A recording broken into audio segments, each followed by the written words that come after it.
malvoyante et aujourd'hui je vais vous montrer une technique pour reconnaître les pièces de monnaie quand on ne voit pas. C'est assez compliqué parce que, comme vous pouvez vous en douter, on n'a pas accès aux informations qui sont sur les pièces. Donc, pour ce faire, il faut trouver une technique de compensation pour faire la différence entre les pièces. Je parle des pièces plus que des billets parce que les billets n'ont pas vraiment de repères tactiles. Pour ma part, je me sers beaucoup des couleurs car chacun a une couleur différente. À savoir que la technique pour la monnaie me sert surtout quand je donne la monnaie ou que je rends la monnaie. Et à savoir que quand je donne un billet de 10, de 20 ou de 50, je sais quel billet je donne puisque c'est moi qui ai retiré l'argent à la banque. Sachant que la différence qui peut être compliquée à faire, c'est surtout entre le billet de 5 euros et le billet de 100 euros au niveau de la couleur, ou le billet de 10 euros et le billet de 50 euros. Bon, vous vous doutez bien que si j'ai un billet de 10, de 50, de 5 ou de 100, j'en ai bien conscience. Tout comme je pense qu'on ne va pas me rendre un billet de 50 euros ou de 100 euros quand je paye quelque chose en monnaie. Et je trouve que le plus compliqué, c'est de faire la différence entre les pièces de 10 et de 20 centimes, de 20 et de 50 centimes, de 1 et de 2 centimes, de 2 et de 5 centimes. Les plus simples, c'est les pièces de 1 et 2 euros qui ont des couleurs tout simplement inversées, ce qui fait que c'est assez facile à distinguer quand on perçoit les couleurs. Pour les autres pièces, on va commencer par les pièces jaunes, mais la logique est la même pour les pièces rouges.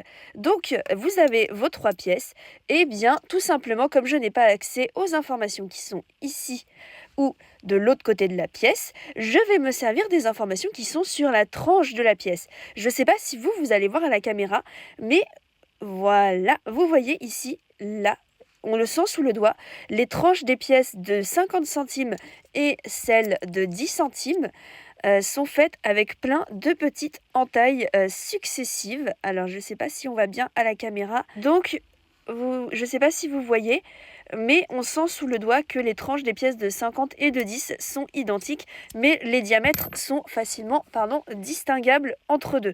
Ces deux pièces-là sont faciles à distinguer puisqu'il y en a une petite et une grande. Par contre, quand il y a une pièce de 20 centimes qui se met dans la partie, on va dire, c'est un peu plus compliqué. Voilà, même au niveau du diamètre, ça peut être plus difficile de les distinguer.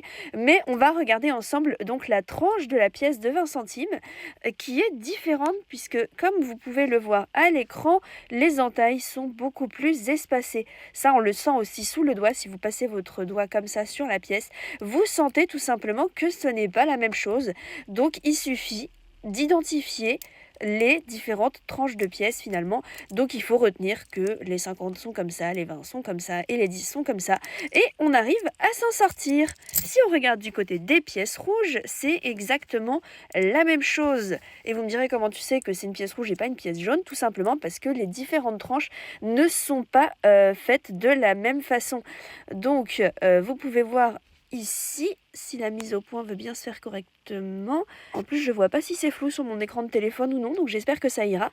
Bref, là, vous pouvez voir que la pièce de 2 centimes a une tranche qui est en fait fendue parallèlement à la surface de la pièce. Je ne sais pas si vous allez voir, j'essaierai de trouver une photo sur internet éventuellement qui sera peut-être plus nette que ce que moi je vous montre parce que j'ai l'impression que c'est flou, mais c'est peut-être pas flou parce que je ne sais pas.